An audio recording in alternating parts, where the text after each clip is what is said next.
ಕಾನೂನು ಸುವ್ಯವಸ್ಥೆ, ಪೊಲೀಸರು, ಶಿಕ್ಷೆ ಯಾವುದ್ರ ಬಗ್ಗೆ ಕೂಡ ಭಯ ಅನ್ನೋದರ ಕೋಶಂಟ್, ಅದರ ಪ್ರಮಾಣ ಪ್ರತಿನಿತ್ಯ ಕಮ್ಮಿ ಆಗ್ತಾ ಬರ್ತಿದ್ಯಾ ಅನ್ನೋ ಅನುಮಾನಗಳು. ರಾಜ್ಯದಲ್ಲಿ ನಡೀತಿರುವ ಅನೇಕ ಘಟನೆಗಳನ್ನ ಗಮನಿಸಿದಾಗ ಹೀಗೊಂದು ಅನುಮಾನ ಮತ್ತಷ್ಟು ಮಗದಷ್ಟು ಬಲವಾಗ್ತಾ ಸಾಗ್ತಾ ಇದೆ. ನೆನೆ ನಡೆದಿರುವ ಮತ್ತೊಂದು ಘಟನೆ, ಕಾಂಗ್ರೆಸ್ ಶಾಸಕನ ಆಪ್ತನಿಂದ ಗೂಂಡಾಗಿರಿ. ಪೊಲೀಸರನ್ನೇ ಎಳೆದಾಡಿದ್ದಾನೆ ಕಾಂಗ್ರೆಸ್ ನಾಯಕ. ಮಂಡ್ಯದ ಕಮ್ಮನಾಯಕನಹಳ್ಳಿ ಗ್ರಾಮದಲ್ಲಿ ಘಟನೆ ನಡೆದಿದೆ. ಗ್ರಾಮ ಪಂಚಾಯಿತಿ ಸದಸ್ಯ ಅನಿಲ್ ಕುಮಾರ್ನಿಂದ ಹೈಟ್ ಡ್ರಾಮಾವನ್ನೇ ಸೃಷ್ಟಿ ಮಾಡಲಾಗಿದೆ. ಗಣೇಶ ವಿಸರ್ಜನೆ ಮೆರವಣಿಗೆ ವೇಳೆ ಖಿಯಾತೆ ತೆಗೆಯಲಾಗಿದೆ. ಕಾರ್ನಲ್ಲಿ ತೆರಳುತ್ತಾ ಇದ್ದ ಚಂದ್ರೇಗೌಡನನ್ನ ತಡೆದು ಗಲಾಟೆ ಮಾಡಲಾಗಿದೆ. ಗಲಾಟೆ ತಡೆಯೋಕೆ ಬಂದ ಪೊಲೀಸರಿಗೂ ಕೂಡ ಆವಾಜ್ ಹಾಕಿದ್ದಾರೆ.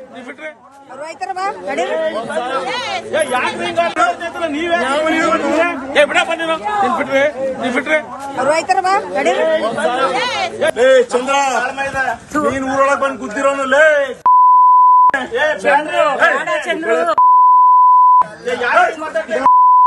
ಮತ್ತೆ ಬೇರೆಂಗ ಬೇಡ ಬಿಡು. ಚಂದ್ರ ನೀನ್ ಊರೊಳಗೆ ಬಂದು ಕೂತಿರೋನು ಲೇ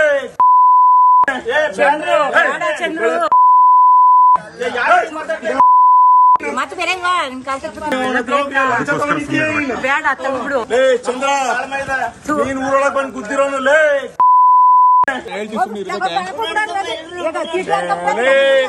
ನಿನ್ನಂತ ವಿಡಿಯೋ ಮಾಡ ಮಕ್ಕಳು ಕಣ್ಣಿನ ಕೊಟ್ಟಿದೆ ಸುಮ್ಮನೆ ಇದೆ ಕಣ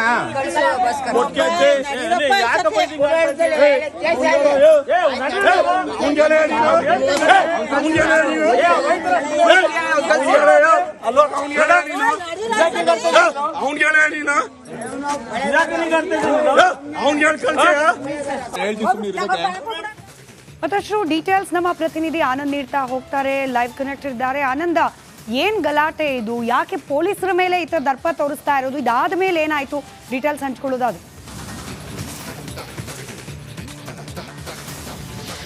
ಸ್ಮಿತಾ, ಶ್ರೀರಂಗಪಟ್ಟಣ ಕ್ಷೇತ್ರದ ಶಾಸಕ ರಮೇಶ್ ಬಂಡಿಸಿದ್ದೇಗೌಡನ ಆಪ್ತ, ಅದ್ರ ಜೊತೆಗೆ ಗ್ರಾಮ ಪಂಚಾಯಿತಿ ಸದಸ್ಯನಾಗಿರುವಂಥ ವ್ಯಕ್ತಿಯೊಬ್ಬ ಮತ್ತೊಬ್ಬ ಕಾರಿನಲ್ಲಿ ಹೋಗ್ತಿದ್ದಂಥ ವ್ಯಕ್ತಿಯನ್ನು ತಡೆದು ಗಲಾಟೆ ಮಾಡಿದ್ದಲ್ಲದೆ ಪೊಲೀಸರ ಮೇಲೂ ಕೂಡ ದರ್ಪ ತೋರಿರುವಂಥ ಘಟನೆ ಮಂಡ್ಯ ತಾಲೂಕಿನ ಕಮ್ಮನನಾಯಕನಹಳ್ಳಿ ಗ್ರಾಮದಲ್ಲಿ ನಡೆದಿದೆ. ಈ ಘಟನೆ ನಡೆದಿರುವಂಥದ್ದು ಭಾನುವಾರ ರಾತ್ರಿ ಗಣೇಶ ವಿಸರ್ಜನೆಯನ್ನು ಗ್ರಾಮದಲ್ಲಿ ಮಾಡಲಾಗ್ತಾ ಇತ್ತು, ಮೆರವಣಿಗೆಯನ್ನು ಮಾಡ್ತಾ ಇದ್ರು. ಆ ಸಂದರ್ಭದಲ್ಲಿ ಚಂದ್ರೇಗೌಡ ಎಂಬವರು ತಮ್ಮ ಪಾಡಿಗೆ ಅವರು ಕಾರ್ನಲ್ಲಿ ಹೋಗ್ತಾ ಇದ್ರು. ಆ ಸಂದರ್ಭದಲ್ಲಿ ಪೊಲೀಸ್ನವರು ಅವರಿಗೆ ಜಾಗವನ್ನು ಬಿಡಿಸ್ಕೊಡುವಂಥ ಕೆಲಸವನ್ನು ಮಾಡಿದ್ರು. ಇನ್ನೇನು ಮೆರವಣಿಗೆ ದಾಟಿ ಹೋಗುವಂಥ ಸಂದರ್ಭದಲ್ಲಿ ಗ್ರಾಮ ಪಂಚಾಯಿತಿ ಸದಸ್ಯ ಅನಿಲ್ ಕುಮಾರ್ ಎಂಬವರು ಬಂದು ಚಂದ್ರೇಗೌಡರನ್ನ ಕಾರನ್ನು ತಡೆದು ಗಲಾಟೆಯನ್ನು ಆರಂಭಿಸ್ತಾರೆ. ಜೊತೆಗೆ ಆತನನ್ನು ಹೊರಗಡೆ ಎಳೆದು ಒಂದಷ್ಟು ಆತನ ಮೇಲೆ ಹಲ್ಲೆಯನ್ನು ಮಾಡುವಂಥ ಕೆಲಸವನ್ನು ಮಾಡ್ತಿದ್ದೆ. ಜೊತೆಗೆ ಅವಾಚ್ಯ ಶಬ್ದಗಳನ್ನು ನಿಲ್ಲಿಸಿ ಅವ್ರಿಗೆ ದರ್ಪವನ್ನು ತೋರಿ ಗೂಂಡಾವರ್ತನೆಯನ್ನು ಮಾಡ್ತಾ ಇರ್ತಾರೆ. ಈ ಸಂದರ್ಭದಲ್ಲಿ ಪೊಲೀಸ್ನವರು ಆ ಘಟನೆಯನ್ನು ತಡೆಯೋದಕ್ಕೆ, ಗಲಾಟೆಯನ್ನು ತಡೆಯೋದಕ್ಕೆ ಬರ್ತಾರೆ. ಆ ಸಂದರ್ಭದಲ್ಲಿ ಪೊಲೀಸರಿಗೆ ಎದುರಿಸುವಂಥ ಕೆಲಸ, ಜೊತೆಗೆ ಆ ಪೊಲೀಸ್ ಸಿಬ್ಬಂದಿಯನ್ನು ತಳ್ಳಿ ಗೂಂಡಾವರ್ತನೆ ಜೊತೆಗೆ ದರ್ಪ ತೋರುವಂಥ ಕೆಲಸವನ್ನು ಮಾಡ್ತಾರೆ. ಈ ಬಗ್ಗೆ ಹಲ್ಲೆಗೊಳಗಾದಂಥ ಚಂದ್ರೇಗೌಡರು ಹೋಗಿ ಅದೇ ದಿವಸ ಒಂದು ಗ್ರಾಮಾಂತರ ಅಂದರೆ ಮಂಡ್ಯ ಗ್ರಾಮಾಂತರ ಠಾಣೆಯಲ್ಲಿ ದೂರನ್ನು ಕೊಡ್ತಾರೆ. FIR ಕೂಡ ದಾಖಲು ಮಾಡ್ಕೊಂಡಿರ್ತಾರೆ. ಜೊತೆಗೆ ಆತನನ್ನು ವಶಪಡಿಸ್ಕೊಳ್ಳುವಂಥ ಕೆಲಸವೂ ಆಗುತ್ತೆ. ಆದರೆ ಶಾಸಕರ ಒತ್ತಡದ ಮೇರೆಗೆ ಆತನನ್ನು ಬಂಧನ ಮಾಡೋದಿಲ್ಲ. ಒಬ್ಬ ವ್ಯಕ್ತಿಯ ಹಲ್ಲೆ ಜೊತೆಗೆ ಪೊಲೀಸ್ ಸಿಬ್ಬಂದಿ ಮೇಲೆ ಒಂದು ದರ್ಪವನ್ನು ತೋರಿದ್ದಾರೆ. ಜೊತೆಗೆ ಕರ್ತವ್ಯಕ್ಕೆ ಅಡ್ಡಿಪಡಿಸುವಂಥ ಕೆಲಸವೂ ಕೂಡ ಆಗಿದೆ.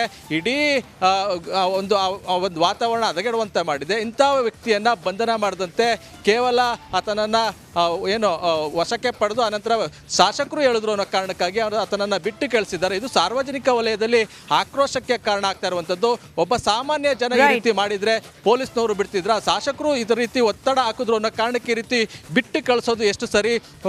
ಸಾಮಾನ್ಯ ಜನಕ್ಕೆ ಒಂದು ಕಾನೂನು, ಆನಂದ್ ಸಂಪರ್ಕದಲ್ಲಿರಿ. ಮತ್ತು ಕಾನೂನು ಸುವ್ಯವಸ್ಥೆ, ಪೊಲೀಸರು, ಶಿಕ್ಷೆ ಯಾವುದ್ರ ಬಗ್ಗೆ ಕೂಡ ಭಯ ಅನ್ನೋದರ ಕೋಶಂಟ್, ಅದರ ಪ್ರಮಾಣ ಪ್ರತಿನಿತ್ಯ ಕಮ್ಮಿ ಆಗ್ತಾ ಬರ್ತಿದ್ಯಾ ಅನ್ನೋ ಅನುಮಾನಗಳು. ರಾಜ್ಯದಲ್ಲಿ ನಡೀತಿರುವ ಅನೇಕ ಘಟನೆಗಳನ್ನ ಗಮನಿಸಿದಾಗ ಹೀಗೊಂದು ಅನುಮಾನ ಮತ್ತಷ್ಟು ಮಗದಷ್ಟು ಬಲವಾಗ್ತಾ ಸಾಗ್ತಾ ಇದೆ. ನೆನೆ ನಡೆದಿರುವ ಮತ್ತೊಂದು ಘಟನೆ, ಕಾಂಗ್ರೆಸ್ ಶಾಸಕನ ಆಪ್ತನಿಂದ ಗೂಂಡಾಗಿರಿ. ಪೊಲೀಸರನ್ನೇ ಎಳೆದಾಡಿದ್ದಾನೆ ಕಾಂಗ್ರೆಸ್ ನಾಯಕ. ಮಂಡ್ಯದ ಕಮ್ಮನಾಯಕನಹಳ್ಳಿ ಗ್ರಾಮದಲ್ಲಿ ಘಟನೆ ನಡೆದಿದೆ. ಗ್ರಾಮ ಪಂಚಾಯಿತಿ ಸದಸ್ಯ ಅನಿಲ್ ಕುಮಾರ್ನಿಂದ ಹೈಟ್ ಡ್ರಾಮಾವನ್ನೇ ಸೃಷ್ಟಿ ಮಾಡಲಾಗಿದೆ. ಗಣೇಶ ವಿಸರ್ಜನೆ ಮೆರವಣಿಗೆ ವೇಳೆ ಖಿಯಾತೆ ತೆಗೆಯಲಾಗಿದೆ.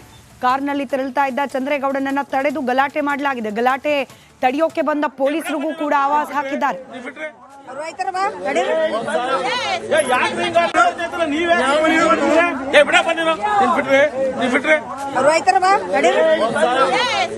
ಚಂದ್ರ ನೀನ್ ಊರೊಳಗ್ ಬಂದು ಕೂತಿರೋನಲ್ಲೇ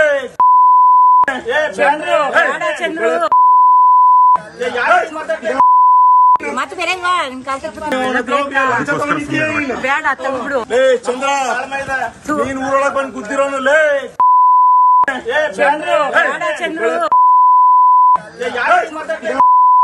ಮತ್ತೆ ಬೇರೆಂಗ ಬೇಡ ತಂದ್ಬಿಡು. ಚಂದ್ರ ನೀನ್ ಊರೊಳಗ್ ಬಂದು ಕೂತಿರೋನಲ್ಲೇ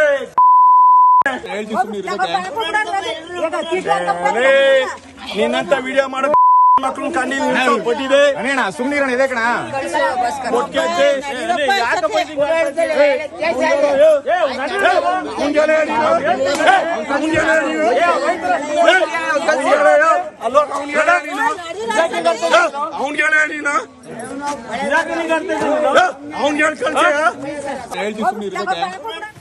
ಮತ್ತಷ್ಟು ಡೀಟೇಲ್ಸ್ ನಮ್ಮ ಪ್ರತಿನಿಧಿ ಆನಂದ್ ನೀಡ್ತಾ ಹೋಗ್ತಾರೆ. ಲೈವ್ ಕನೆಕ್ಟ್ ಇದ್ದಾರೆ. ಆನಂದ, ಏನ್ ಗಲಾಟೆ ಇದು? ಯಾಕೆ ಪೊಲೀಸರ ಮೇಲೆ ಈ ತರ ದರ್ಪ ತೋರಿಸ್ತಾ ಇರೋದು? ಇದಾದ ಮೇಲೆ ಏನಾಯ್ತು? ಡೀಟೇಲ್ಸ್ ಹಂಚ್ಕೊಳ್ಳೋದಾದ್ರು. ಸ್ಮಿತಾ, ಶ್ರೀರಂಗಪಟ್ಟಣ ಕ್ಷೇತ್ರದ ಶಾಸಕ ರಮೇಶ್ ಬಂಡಿ ಸಿದ್ದೇಗೌಡನ ಆಪ್ತ, ಅದ್ರ ಜೊತೆಗೆ ಗ್ರಾಮ ಪಂಚಾಯಿತಿ ಸದಸ್ಯನಾಗಿರುವಂಥ ವ್ಯಕ್ತಿಯೊಬ್ಬ ಏನು ಮತ್ತೊಬ್ಬ ಕಾರಿನಲ್ಲಿ ಹೋಗ್ತಿದ್ದಂಥ ವ್ಯಕ್ತಿಯನ್ನು ತಡೆದು ಗಲಾಟೆ ಮಾಡಿದ್ದಲ್ಲದೆ ಪೊಲೀಸರ ಮೇಲೂ ಕೂಡ ದರ್ಪ ತೋರಿರುವಂಥ ಘಟನೆ ಮಂಡ್ಯ ತಾಲೂಕಿನ ಕಮ್ಮನನಾಯಕನಹಳ್ಳಿ ಗ್ರಾಮದಲ್ಲಿ ನಡೆದಿದೆ. ಏನು ಈ ಘಟನೆ ನಡೆದಿರುವಂಥದ್ದು ಭಾನುವಾರ ರಾತ್ರಿ ಗಣೇಶ ವಿಸರ್ಜನೆಯನ್ನು ಗ್ರಾಮದಲ್ಲಿ ಮಾಡಲಾಗ್ತಾ ಇತ್ತು, ಮೆರವಣಿಗೆಯನ್ನು ಮಾಡ್ತಾ ಇದ್ರು. ಆ ಸಂದರ್ಭದಲ್ಲಿ ಚಂದ್ರೇಗೌಡ ಎಂಬವರು ತಮ್ಮ ಪಾಡಿಗೆ ಅವರು ಕಾರ್ನಲ್ಲಿ ಹೋಗ್ತಾ ಇದ್ರು. ಆ ಸಂದರ್ಭದಲ್ಲಿ ಪೊಲೀಸ್ನವರು ಅವರಿಗೆ ಜಾಗವನ್ನು ಬಿಡಿಸ್ಕೊಡುವಂಥ ಕೆಲಸವನ್ನು ಮಾಡಿದ್ರು. ಇನ್ನೇನು ಮೆರವಣಿಗೆ ದಾಟಿ ಹೋಗುವಂಥ ಸಂದರ್ಭದಲ್ಲಿ ಗ್ರಾಮ ಪಂಚಾಯಿತಿ ಸದಸ್ಯ ಅನಿಲ್ ಕುಮಾರ್ ಎಂಬವರು ಬಂದು ಚಂದ್ರೇಗೌಡರನ್ನ ಕಾರನ್ನು ತಡೆದು ಗಲಾಟೆಯನ್ನು ಆರಂಭಿಸ್ತಾರೆ. ಜೊತೆಗೆ ಆತನನ್ನು ಹೊರಗಡೆ ಎಳೆದು ಒಂದಷ್ಟು ಆತನ ಮೇಲೆ ಹಲ್ಲೆಯನ್ನು ಮಾಡುವಂಥ ಕೆಲಸವನ್ನು ಮಾಡ್ತಿದ್ದೆ. ಜೊತೆಗೆ ಏನು ಅವಾಚ್ಯ ಶಬ್ದಗಳನ್ನು ನಿಲ್ಲಿಸಿ ಅವ್ರಿಗೆ ದರ್ಪವನ್ನು ತೋರಿ ಗೂಂಡಾವರ್ತನೆಯನ್ನು ಮಾಡ್ತಾ ಇರ್ತಾರೆ. ಈ ಸಂದರ್ಭದಲ್ಲಿ ಪೊಲೀಸ್ನವರು ಆ ಘಟನೆಯನ್ನು ತಡೆಯೋದಕ್ಕೆ, ಗಲಾಟೆಯನ್ನು ತಡೆಯೋದಕ್ಕೆ ಬರ್ತಾರೆ. ಆ ಸಂದರ್ಭದಲ್ಲಿ ಪೊಲೀಸರಿಗೆ ಎದುರಿಸುವಂಥ ಕೆಲಸ, ಜೊತೆಗೆ ಆ ಪೊಲೀಸ್ ಸಿಬ್ಬಂದಿಯನ್ನು ತಳ್ಳಿ ಗೂಂಡಾವರ್ತನೆ ಜೊತೆಗೆ ದರ್ಪ ತೋರುವಂಥ ಕೆಲಸವನ್ನು ಮಾಡ್ತಾರೆ. ಈ ಬಗ್ಗೆ ಏನು ಹಲ್ಲೆಗೊಳಗಾದಂಥ ಚಂದ್ರೇಗೌಡರು ಹೋಗಿ ಅದೇ ದಿವಸ ಒಂದು ಗ್ರಾಮಾಂತರ ಅಂದರೆ ಮಂಡ್ಯ ಗ್ರಾಮಾಂತರ ಠಾಣೆಯಲ್ಲಿ ದೂರನ್ನು ಕೊಡ್ತಾರೆ. FIR ಕೂಡ ದಾಖಲು ಮಾಡ್ಕೊಂಡಿರ್ತಾರೆ. ಜೊತೆಗೆ ಆತನನ್ನು ವಶಪಡಿಸ್ಕೊಳ್ಳುವಂಥ ಕೆಲಸವೂ ಆಗುತ್ತೆ. ಆದರೆ ಶಾಸಕರ ಒತ್ತಡದ ಮೇರೆಗೆ ಆತನನ್ನು ಬಂಧನ ಮಾಡೋದಿಲ್ಲ. ಒಬ್ಬ ವ್ಯಕ್ತಿಯ ಹಲ್ಲೆ ಜೊತೆಗೆ ಪೊಲೀಸ್ ಸಿಬ್ಬಂದಿ ಮೇಲೆ ಏನೋ ಒಂದು ದರ್ಪವನ್ನು ತೋರಿದ್ದಾರೆ. ಜೊತೆಗೆ ಕರ್ತವ್ಯಕ್ಕೆ ಅಡ್ಡಿಪಡಿಸುವಂಥ ಕೆಲಸವೂ ಕೂಡ ಆಗಿದೆ.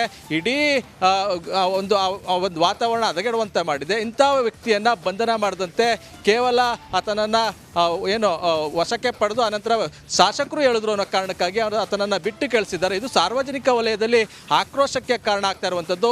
ಒಬ್ಬ ಸಾಮಾನ್ಯ ಜನ ಈ ರೀತಿ ಮಾಡಿದರೆ ಪೊಲೀಸ್ನವರು ಬಿಡ್ತಿದ್ರ, ಶಾಸಕರು ಇದೇ ರೀತಿ ಒತ್ತಡ ಹಾಕಿದ್ರು ಅನ್ನೋ ಕಾರಣಕ್ಕೆ ಈ ರೀತಿ ಬಿಟ್ಟು ಕಳಿಸೋದು ಎಷ್ಟು ಸರಿ?